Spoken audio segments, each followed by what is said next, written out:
and welcome to Inspo with ID. On Inspo with ID, we discuss issues like politics, law, innovation, business, as well as social issues. So today we're going to talk about something very important and has been trending for a while, which is bullying. We all heard about the story of Sylvester Oromoni, who was bullied by his classmates or schoolmates. He was given a poisonous substance to drink and then he died some days later. That story incited a lot of outrage on social media and beyond. And this shows that bullying has been woven into the fabric of our society. It is so common, and many times we make excuses for it. So today we're going to talk about bullying and what we can do differently. There are many angles to bullying. Parents have a role to play, children have a role to play, seniors in secondary school also have roles to play, school management, law enforcement, and so much more. With me today, I have a wonderful guest with me. She is Mrs. Benny Ayerite. You're welcome to the show, ma. Thank you for having me. Okay, so we're going to start with the roles parents need to play when it comes to bullying, from bringing up their children to everything that has to do with bullying in the home, outside the home, and all of that. What are your thoughts on that? Wow, thank you so much for this topic. It's very timely, and I really appreciate your efforts into getting the awareness out there. You know, bullying is something which is, like you said, is intricately woven into the fabrics of our society, of our culture, and the family. You know, in the name of respect, we bully our children, we bully ourselves, Yes. you know, and the children grow up watching that. So I'm the seventh child, 7 children, and you know, while growing up, you're expected not to speak when others are speaking, and in case you do, you'll be hushed. And you know, other family dynamics, and you see where there's subtle bullying going on, older sibling, younger sibling, Yes. and you should respect them. So this subserviency, you know, as a child, you're expected to be subservient. I'm just giving you a background into how bullying is encouraged in the homes, subtly. So now these children grow up thinking that hushing others is the right way to go about it, you understand? Hitting their younger ones or themselves just because they want to get a point across, and the other person opposes or has a divergent view. So you would hush that person down. You are being you're like, you are bullying the person, but it's not seen as bullying. You're seen as asserting your position in the family. Now that the parents, you know how parents do it here. It's part of our culture. So these children grow up expressing these same actions to themselves, and they take it to school. So that's just one angle I'm looking at bullying. Of course, there are several angles. So I believe from home, the parents also should be educated on what bullying is. It's not the children this time. So the parents should understand that their actions, and children are watching them actively. You know, children are like, the family like a mirror. They see what we do. Yes. And they act it. So I believe right now, if we want parents to do anything, parents should understand what bullying is exactly, what roles they have to play in making sure the home is bully free, and the actions they should do if they perceive or if they witness another sibling bullying the other. So they should take an active stance against it. There should be an active anti-bullying, should I say, policy In the home? Yes. in every home. Seriously, for example, I don't like bullying. Like I said, I'm the 7th child, so I'm the lower, you know, and I saw that happening firsthand. It made me be kind of verbal, trying to protect myself. You understand? So right now I have 3 kids, and I don't like it when my older children lord over the younger ones. I don't like it when you tease them. If someone says, I don't like it, it's enough. You apologize and you stop immediately. Yes. Don't tell me it was a joke. Your joke may not be my idea of joke. So you have to teach the children empathy. You may not understand it, but once one person says, I don't like it, you stop. It's just like raping. You tell the girl. Once a girl says, stop, no, Do you understand? Those are Yes. action words. You train them to understand. And it's not a one-off thing. It's something you do continuously. You teach them continuously. And of course, you live it. So when they say you live it. And when you see, you keep on. So I think the family being the smallest unit in the society, when we are able to curb that there, a lot of harm, a lot of damage control would be done. So those are my views. Thank you so much, Ma. And I was reading the what a parent wrote on social media.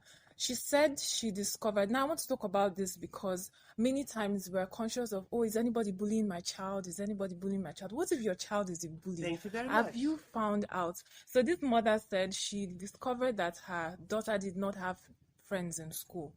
She was always alone. And then she would discuss with her and ask her why. She said she doesn't know. So on a particular day, this mom decided to just show up at school and find out why her child does not have any friends in school, only to get to the class and find out that she bullies everybody. She bullies everybody. So when the mom got there, she spoke with her daughter. She spoke with the classmates and asked them, why don't you want to play with my daughter? She said, they said she bullies them. So that was when the mom spoke to her daughter, spoke to everybody, had her daughter apologize to everybody. And after that day, of course, she had friends. So it's beyond protecting your child. Try to find out if your child is a bully, and it will save a lot of people. Exactly. A lot of stress, heartbreak, and things like that. And let me just add somewhere here. If you have a domestic help, watch the way your children interact with that domestic help or helpers around the home. If you are blessed to have a lot of domestic workers around your home, are they authoritative? Are they overly assertive? So those are telltale signs to see if that child could be a potential bully. Yes. Yeah. Okay, so let's talk about teachers. Teachers are the people who spend the most time with these children, and in very many cases, teachers cover up bullying. Many times they don't do anything about it. Have you had such an experience before, or what are your thoughts about teachers and bullying? Yeah, because they're not bullies themselves.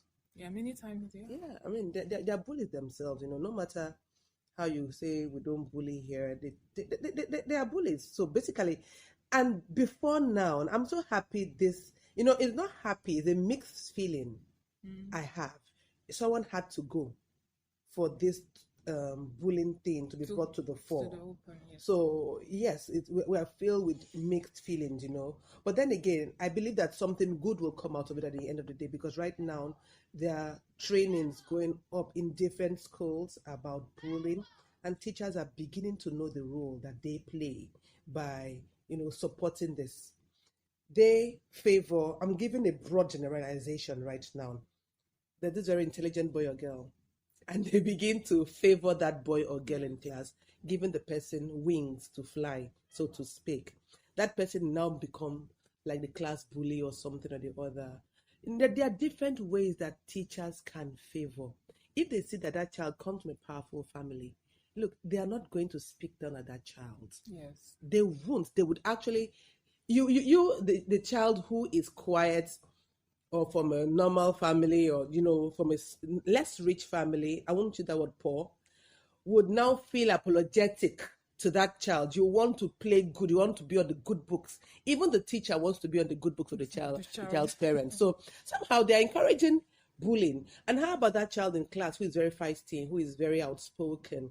The teacher knows that child is crazy, doesn't want to go near that child, but begins to bully another child who is on the quiet side. Yeah. Oh, you are okay. Let me give you concrete examples here.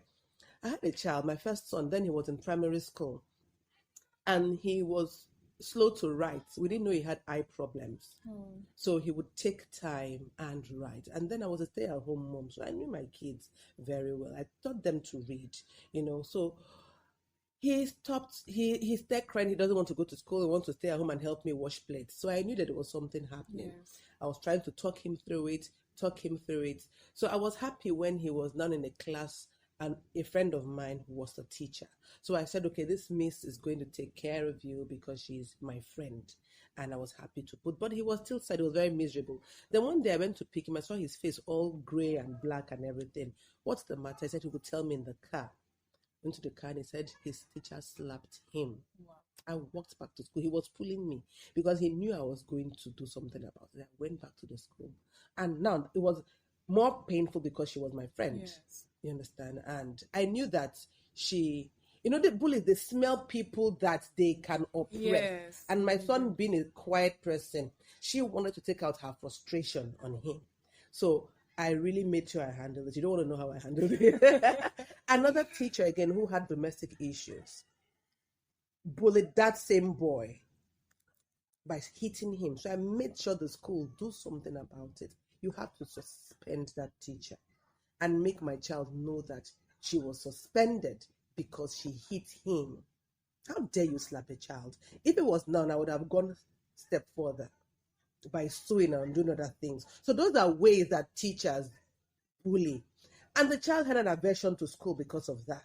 Yeah. I knew the damage control I had to do to make this boy come back lively. And we had to change schools. So I took him to a school whereby there was tough anti-bullying policy in place. There were CCTV. There are CCTV cameras there. So there's so much a teacher can do. The interaction between teachers and children, it is monitored. So I had to take them to a school like that. And then, okay, yes, Benny, we knew we had done something good for these children. Okay, thank you so much, Ma. And generally, we see such activities in government-owned schools. I think the bullying is a lot more. Verbal abuse, yes. Physical abuse, emotional yes. abuse. And we're calling on teachers. There are better ways to do these things. We're talking about bullying. What can we do differently? There are different ways to correct a child and encourage a child to be better. In my experience when I was in primary one, I was very quiet, very, very quiet. So there was this particular boy who would turn to me all the time. And then there was a day, I'm saying this story because of the role my teacher played then, which I'm very grateful for.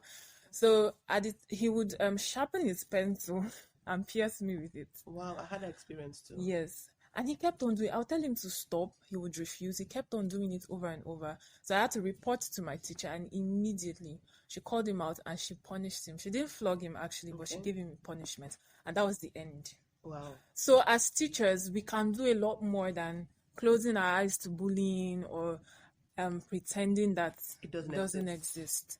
Okay, right now I'm going to read some messages from people who sent in their messages to contribute to the show today. My first one is from Geraldine Mbago. She says, I was mercilessly beaten by a senior, Ifeanyiwa Ebo, series of slap, knocks on the head, and flogging with slippers. I fell ill because she kept books on my cupboard and I removed them and placed it somewhere else, and unfortunately someone poured water on them. I couldn't tell anyone because we shared the same apartment, and she will beat me again if she finds out that I reported her. I had to bear the pain until I recovered. I never forgave her. The good news is that in SS3, I became the head girl and put an end to bullying in my secondary school because of my personal experience and the experiences of my friends. That's what she said. She's a brave girl. Yes, and the beautiful part of this is when she became a senior, instead of, yes, continuing what was done to her, she actually put an end to it. And that's the mindset we should have. I have another message here from Timilamini George. She says, bullying of any sort, whether verbally or physically, is highly unacceptable. It's quite unfortunate that things had to get to this point before we are paying attention to it. But everybody has a role to play, from teachers to students, the man in the streets, and even the government. Matter of fact, it begins from the home. Parents should put values in their children and teach them the importance of treating people nicely, whether they be of the same social status or not. I realize that people who inflict pains on other people are those who feel unloved. This has nothing to do with being born into a family of affluence, because a child can be born into a rich home and still feel unloved. What we can do differently is at every level we need to emphasize the need to value life and human beings. There should be laws to this effect, even from the homes to the government, and punishment for defaulters. Especially in the schools, there should be teams set up that monitor the activities of students, because the bullying thing is very pronounced in schools. And those who are bullied, my advice for them is to speak up early enough. It took one person's incident rather for everyone to start speaking up. I have another message from Anna George. She says, so while in primary school, I think primary 1 or 2, there was this boy who would usually bully me, punching me in the stomach all the time. When I finally got the courage to tell my parents, they asked me to tell him to stop the next time he did it. However, I just couldn't muster the courage to tell him. The next time he did it, I told my mom, and then we went to his house. He wasn't even living far from us. She spoke to his mom, and they both told him never to do it again. From that day, he stopped doing it. Thankfully, I spoke up in time before any serious damage was done, and thank God I had parents who believed me and took action. Some parents just wave it off when their child reports such to them. And this is very important for parents. You need to take complaints from your child very seriously so the problems do not escalate. So I'm going to take another message from Kesi Binainu. He says, I condemn bullying, be it from anyone. There should be parents and teachers partnership. The report of what the child does at home should be given to the teacher, while the teacher as well should give the parents feedback of what the child is about in school. Children and parents' relationship too should be created as well. Again, know how to love them freely at any point in time, come what may. Commend a child when he or she does the right thing. It boosts the child's morale. Discipline the child as well when he or she does things that are wrong. And that's very, very important. I also have another message from Tari Yeri. She says, thanks for what you're doing, Idimye. This issue needs to be dealt with from every angle. I remember I was bullied in primary school and secondary school. In primary school, my bully and I were practically neighbors. It was assumed we were pals because we went to school together, sat close to each other in class, and took extra classes together in my house. I didn't have much control over how close we were. I remember he would always hit me, push or pinch me, and then threaten to beat me up if I talked. Wow. They moved away and he changed schools, so we never saw or spoke until recently. He bullied me so bad that it took him reaching out to me to realize that I had actually carried a grudge against him all these years. Thank God I got the chance to forgive him. Same thing in secondary school, JSS 2. People kept telling me he liked me, and that was why he kept hitting me. Thankfully, I had learned my lesson and spoke up about it.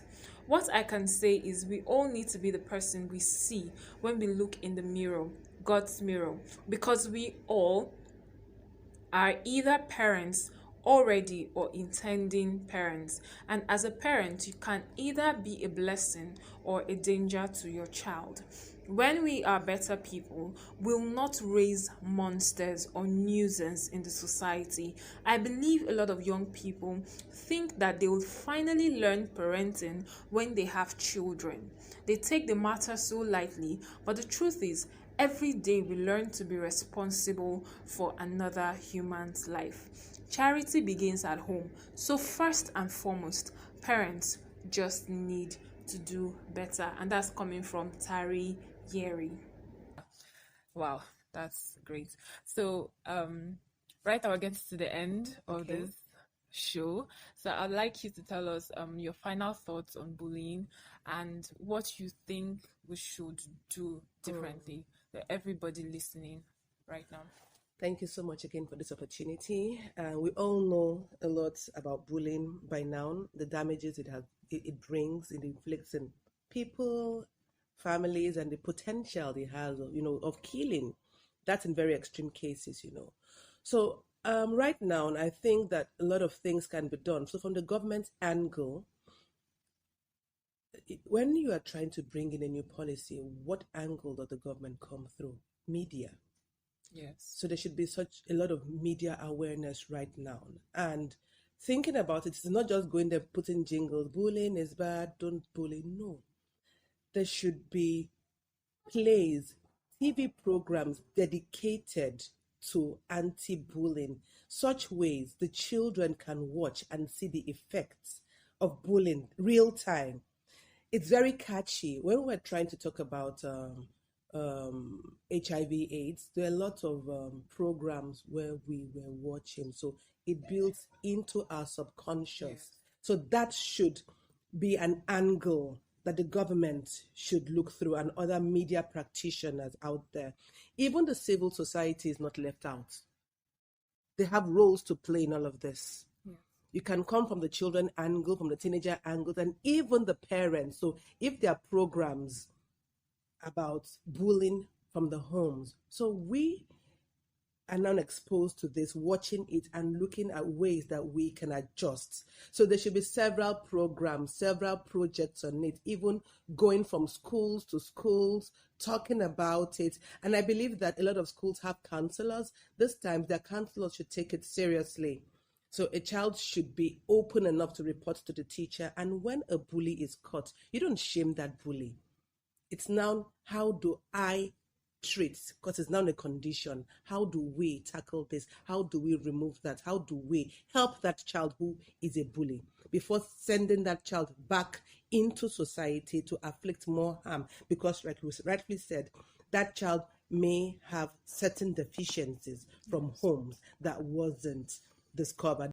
Thank you so much, Ma. It's been an honor to be with you on today's episode. I'm also using this opportunity to call for justice for Sylvester and that everyone who was involved in his death in one way or the other be brought to book and be made to face the law. Thank you for joining me once again. You can connect with me on Facebook and Instagram at Inspo with ID. I'd love to hear from you. Your thoughts, your contributions are all welcome. Thank you so much for being with me till I come your way again.